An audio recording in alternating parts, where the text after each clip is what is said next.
Hello everyone and welcome to Katharine's Creatures. This is a series where I get to talk a little bit about and touch base upon various mythological beasts, beings, creatures, and the like pulled from lore worldwide. And I always like to preface by saying that I am not a linguist, so if I mispronounce something along the way, I apologize in advance. Now today we're going to jump over, and this is, as I think I said, episode 81 of this. But we're going to be going and jumping down to South America, and we're going to be discussing the Capelobo. And this is actually a creature from Brazilian mythology. And I thought it was really interesting because the breakdown of the name, Cape meaning broken bone, and Lobo meaning wolf, I was getting the impression that this was supposed to be in the werewolf family. Interestingly enough, other people kind of argue and say this creature is a little bit more like a vampire in that kind of family, though I beg to differ and say I think it's just its own thing. But let's get into what a Capelobo is.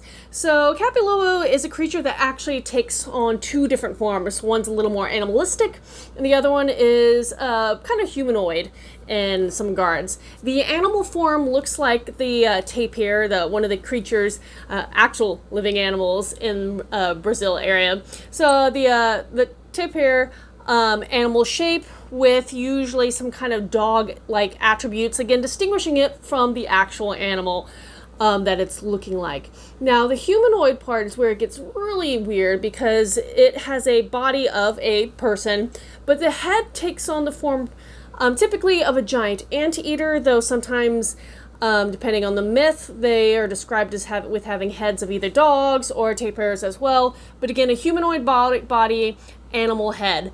And along with that, their bodies have been described of having these rounded, almost bottle-shaped legs, where I need to see someone draw this out, because I want to know what a bottle-shaped leg is. But it's described as bottle-shaped legs.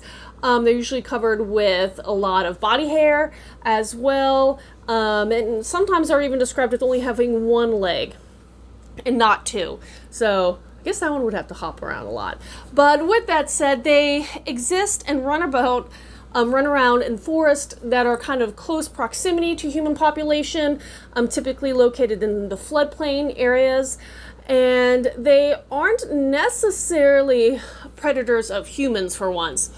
They actually, more often than not, go after kittens and puppies. Sad, right? Kittens and puppies. Now, with that said, they will actually attack a person if given the chance. And unfortunately, if they do grab hold of you, their method of killing and consuming a person is to squeeze them to death and then drink their blood and eat their brains. So again, you can kind of get an idea of why some people think of them as a little bit of vampire-like, or maybe even almost zombie-like, again, brains and blood. But pleasant stuff, right?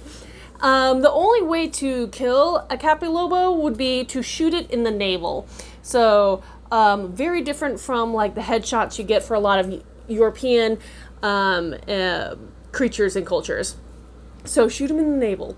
Vice versa is one of their ways to attract and lure humans is they have this powerful scream, and it's a really bizarre scream that not only attracts people into the forest where they're hunting, but also scares you at the same time. Interesting stuff.